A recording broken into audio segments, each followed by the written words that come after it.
So he's Jose from the sunny California, joining us today.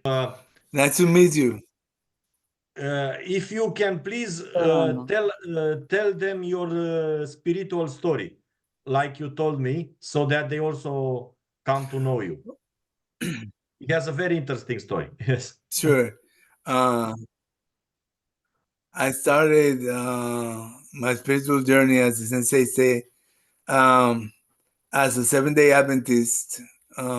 Actually, I was baptized Catholic, but my mother converted to 7-day Adventist when I was 12.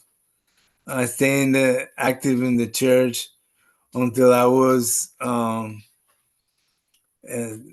18, when I was in college, and I started to question everything that I was taught in the church. After that, I had an experience when I was crossing the street and I was going to be run over by a truck, and I felt something grab me and pull me out. And when I turned around to say thank you, there was nobody there. So that started me into the phase of finding out what happened, and I became convinced that there was life after death, and that something from the other world had saved me. I started to investigate to see what happened, and I wanted to find out the meaning of life and the truth about life after death. So I first became a Rosicrucian. That's when I first encountered the subject of reincarnation. For them, it's reincarnation, not rebirth. And after that, I continue my quest. And at one point, I became involved in voodoo practices. I had experiences practicing voodoo that convinced me that there was life after death, and the reality of the spiritual world, that there was a lot of things that were unseen. And I continue with my practices until I had to move from a place that I had as a temple. I had a 2-bedroom apartment. In one of the bedrooms, I turned into a voodoo temple. And once I had to move, and I didn't have that space, and everything crumbled down. All those things that were beneficial to me, they started turning against me, and I had a really streak of bad luck. When everything came crumbling and everything was, I had a divorce. Well, it was, I became unemployed. It was really a tough situation. Um,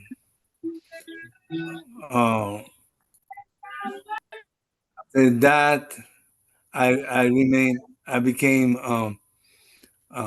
I went into Sufism. I studied Sufism, and I joined an order, and I was there for some time but the meetings were too far, so I stopped going. But time went by, and I started to notice that my time was eventually gonna be over. So I started to study different teachings, and I became more aware that my time in this earth was limited. So I decided to say, let me see what's going on with Gnosticism. I studied Gnosticism for a while, and that's when I noticed there was a similarity of the cosmology between in Gnosticism that pointed to Buddhism. So I started to read about Buddhism. I always respected Buddhism, but I thought that it was a path that was too difficult to walk, and I always thought that I didn't like the idea of no self. That you would, I had the wrong idea that nirvana meant cessation of life, of consciousness, and that I was going to be annihilated. So I was shy about studying Buddhism, but I started to study Buddhism, and I started to agree more and more with their cosmology and the way they see the being, ourselves. And but I still consider it too difficult to follow.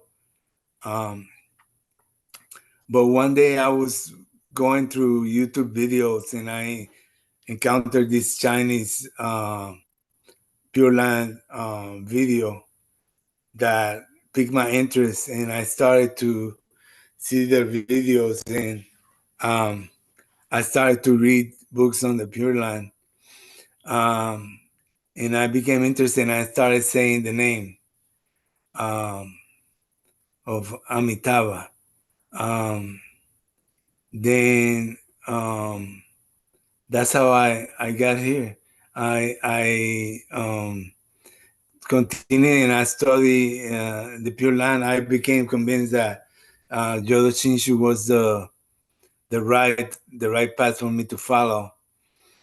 But I didn't like many of the books that were saying that Amitabha was just a symbol or a state of consciousness or an aspect of my mind.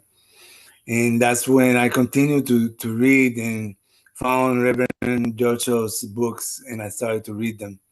And I decided, well, this is for me. This is finally where I can practice, and I decided to join. Yeah. I hope that wasn't too fast. No, that's good. So, yeah. A very interesting story. When you stopped practicing voodoo, as we discussed, you actually broke the contract that you had with those spirits, Right, and you needed to feed right, them constantly so that you can obtain benefit. Which is why when you stopped, right, bad things happened in your life. Which is, right. yeah, I see. Yeah, and Yeah, there was a yes. contract. I broke it. Yes, that's the idea with the spirits. Contract. Everything works by contract, you know. Yes. That's Yeah. why we have to don't take refuge in spirits. Don't try to. We don't do this in Buddhism. We only take refuge in the Yes. Buddhas. Yes. Yes. It's a dangerous thing to do. But I was like, I made a promise to myself that I would try, regardless of the danger. I would try to find the truth. But I didn't know it was gonna be, Yes. you know. What do you think about his history? Very similar to my own. Long spiritual search. Very, I can relate. I can relate. I've been down quite a few paths before I found this one. You also changed many spiritual paths, but were you also involved in magic or Oh something yes, like I that? was into the occult. I was a member of the Church of Satan. I sent in my $100, some cheap ass card. I was a Wiccan. I used to practice black magic. I used to practice voodoo. Actually, I used to put curses on people that pissed me off. So all that Jose stuff. also practiced voodoo, but I think he Yeah. was more like a master.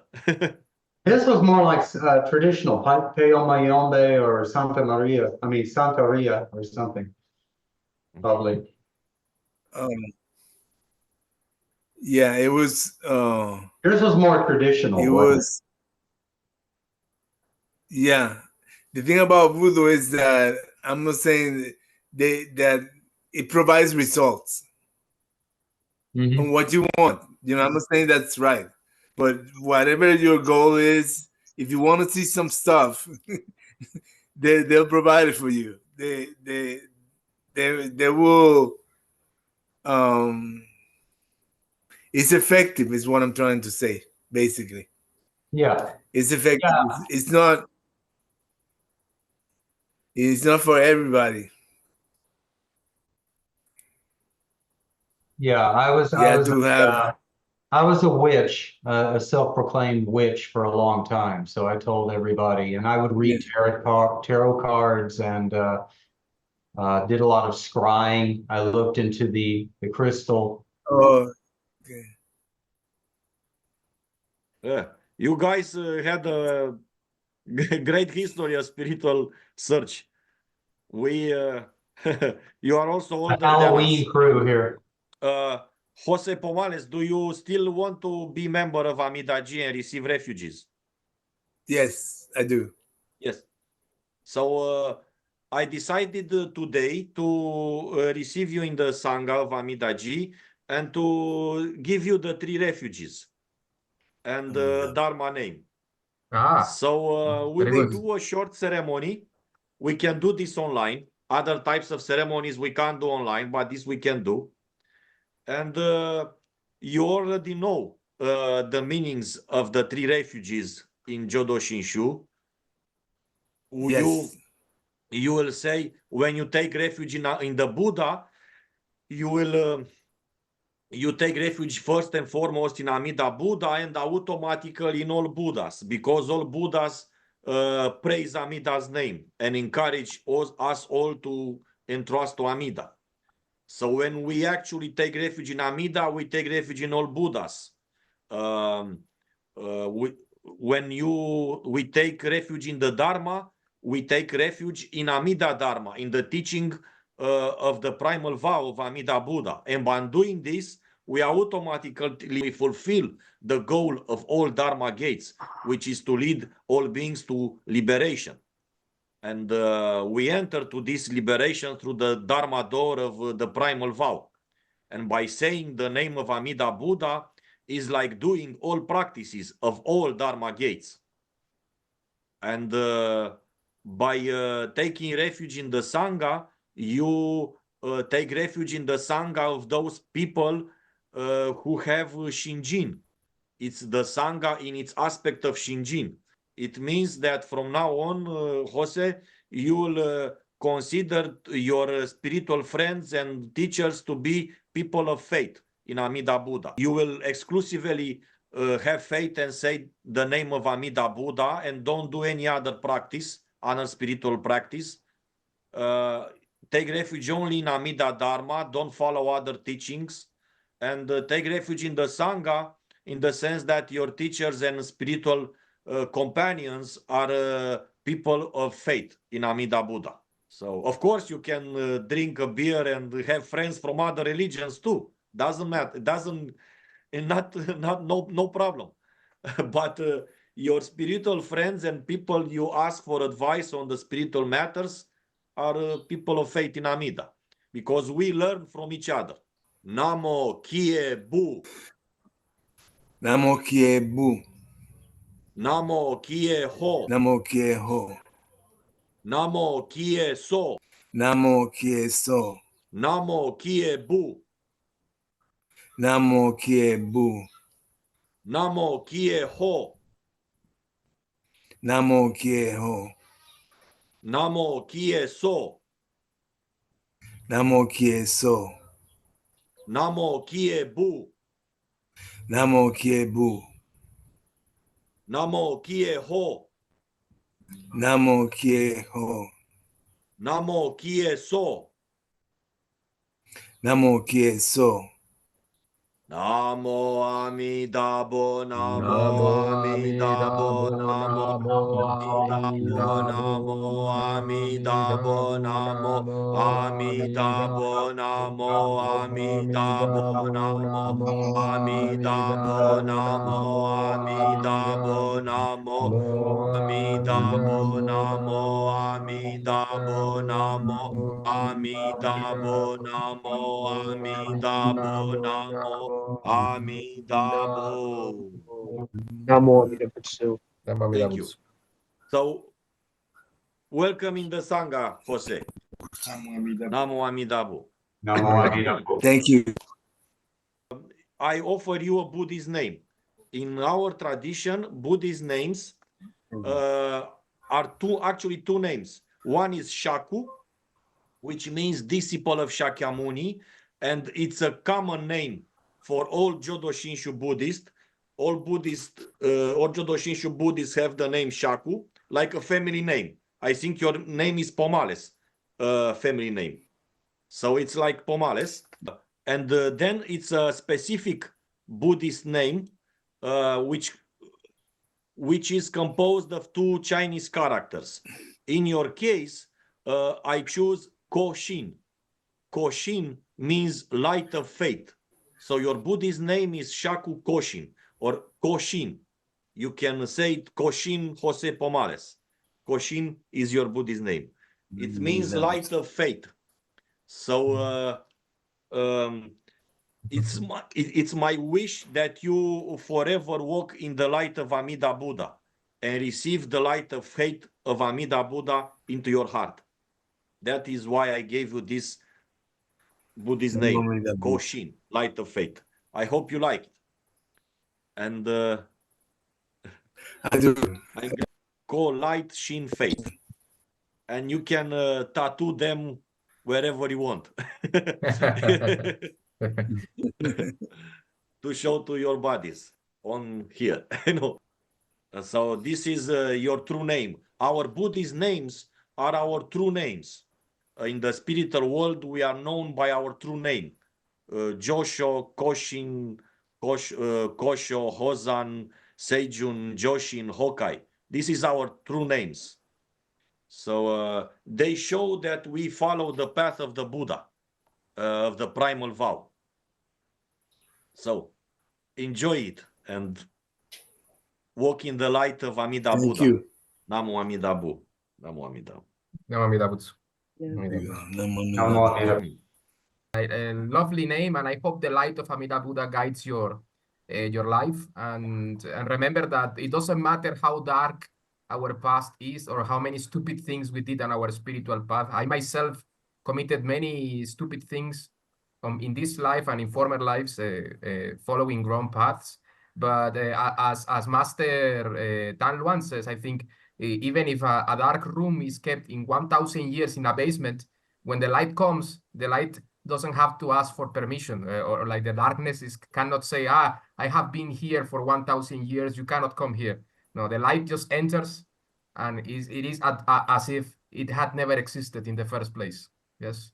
And actually, this is true for samsaric phenomena. Samsaric phenomena don't have true existence. They are like illusions. And the light of Amida Buddha has the power of to vanquish and to eliminate all our past evil karma. Okay, and we will become Buddhas in his pure land by virtue of his primal vow. So welcome, dear Koshin. Namo Amida Bu. You can. I will add you in our Zoom group, and you can talk with each one of us that you like. If you feel inclined to talk with Hozan or Joshin or anybody else or Kosho or Seijun or Hokai, you can talk. You don't need to talk only with the teachers, because we are all fellow practitioners, fellow friends on the same path, brothers and sisters, and we help each other. So we don't. Nobody among us holds the monopoly on the teaching, so we can ask each other, discuss with each other. That's important. Welcome to the Joshi. sangha. Thank you. Congratulations, Koshin, for receive faith and allowed receive the light of Amida Buddha. Namo Amida Buddha. Congratulations and welcome to the sangha.